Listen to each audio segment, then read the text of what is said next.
Senator Reynolds. Thank you very much, Mr Deputy President. I too rise to speak on Senator Smith's private senator's bill, the Social Services Legislation Amendment Enhancing Pensioner and Veterans Workforce Participation Bill 2022. And firstly, can I congratulate my very good friend and colleague from Western Australia on his work and his enduring commitment to older Australians, to pensioners and to veterans, not only in our home state of Western Australia, but also nationally.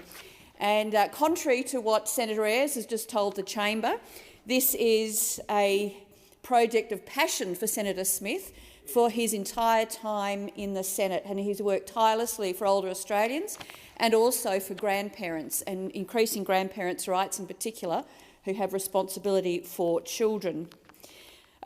This is the culmination of many months of consultations by Senator Smith and others with businesses, with agricultural organisations, and particularly in partnership with National Seniors Australia. And as I said, it is a genuine and long-standing commitment. And Mr Deputy President, I admire greatly Senator Ayres' attempts to deflect from the very substandard proposals that the Labor Party, well after their 100 days, have now put forward. And in my contribution today, I'd like to focus on the contrasts between this excellent piece of public policy, and I thank Senator Rice for her comments about the legislation and about its benefits. So, as a Senator for Western Australia, I do welcome and support this bill, which will improve the livelihoods not only of thousands of Australians, but thousands of Western Australian pensioners and veterans. This bill does contrast sharply with the government's long overdue announcement on an aged and veterans pensioner income credit.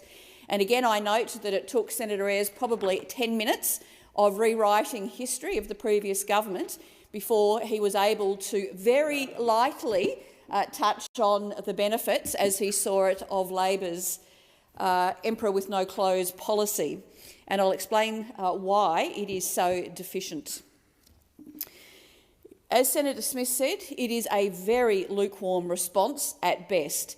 It is a substandard and a very temporary measure, unlike the measures contained in this bill, which are permanent for older Australians and for veterans. Sadly, this is yet another classic ALP response, one that is clearly influenced by the dead hand of the trade union movement, who are very fast becoming the de facto government of this nation.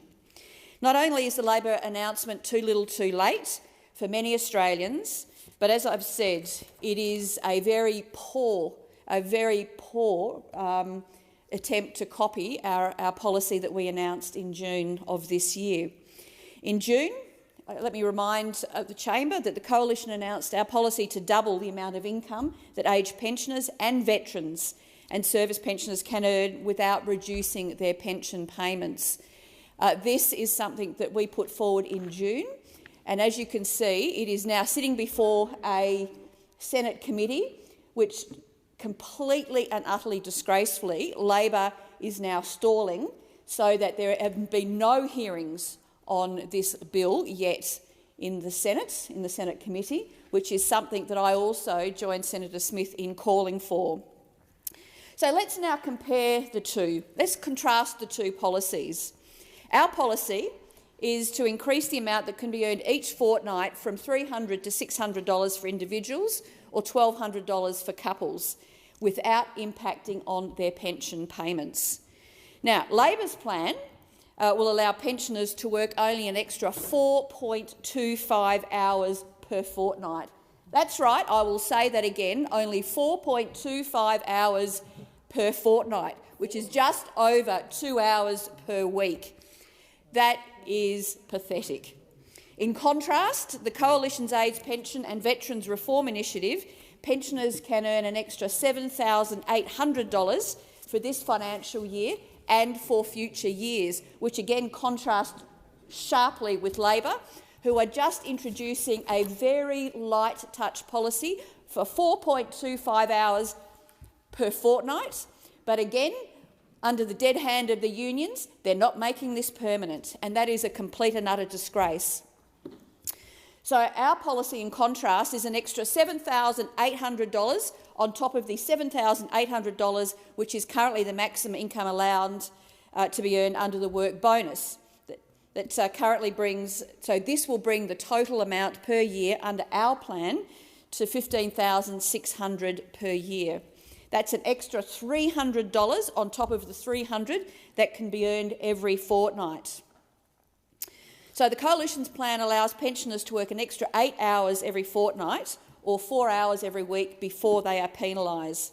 And Labor's so-called income credit will only increase the amount of eligible participants, what they can earn, to $453 per fortnight, well short of the $600 per fortnight proposed by the Coalition.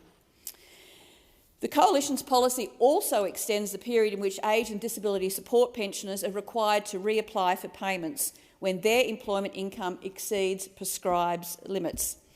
It's also to retain access to the pensioner concession card for up to 2 years in these circumstances. And that is something that seniors organisations have said to us is very important, but something that clearly has fallen on the deaf ears of those opposite. Also, to the dismay of senators on this side, it appears that Labor has completely, cynically and unnecessarily delayed this announcement to coincide with the government's Jobs Summit. And not only is that unnecessary, but also it's having serious consequences on our economy.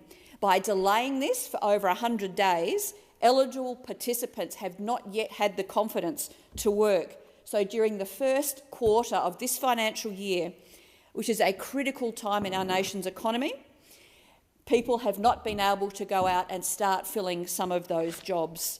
Australians who want to be in the workforce, who could have been now in the workforce today, providing such necessary support to businesses who are now closing because they cannot find enough workers to assist.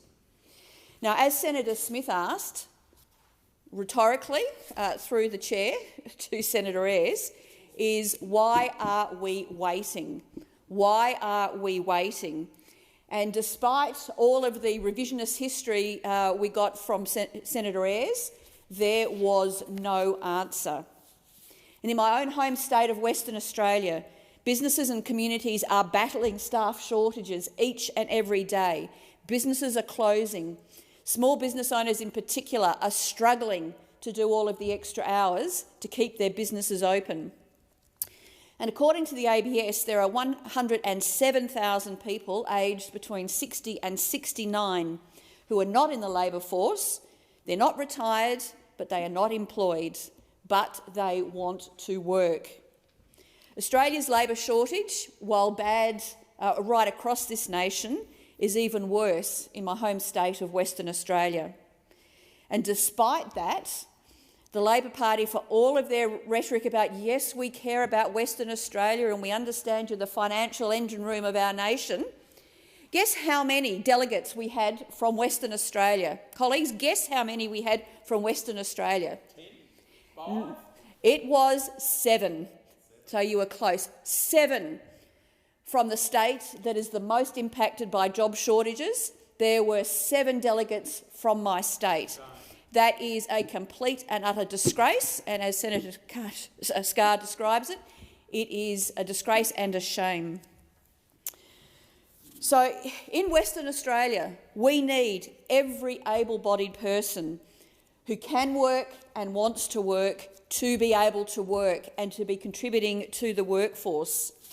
We simply need this policy now. We don't need a half-baked Labor-influenced policy from Labor that will provide an extra 2.25 hours per week. We need something far more substantial, and we need it now from the Labor Party. So this is absolutely typical of a pattern that is now emerging from the Labor Party. In the first 100 days, they have already broken so many promises. They have delayed making any decisions and going through to summits, to reviews. You wonder what they've been doing in opposition when their first 100 days they don't have a plan, they've got a lot of fabulous rhetoric, but they don't have a plan. There is nothing more concrete and more, that will provide more benefit and will be self-funded after the first few people take up this scheme than this piece of legislation by Senator Smith. So I call on the Labor Party to at least allow hearings on this bill now in the Legislative Committee of Community Affairs, so that we can hear from the people who will benefit the most from this. The Liberals will continue to support Senator Smith's legislation. We will continue to advocate for people who are on the pension, veterans' pension and age pension, people who have so much to contribute to our nation, but they have roadblocks in the way right now. So, Mr Deputy President, I commend this bill to this chamber. Thank you.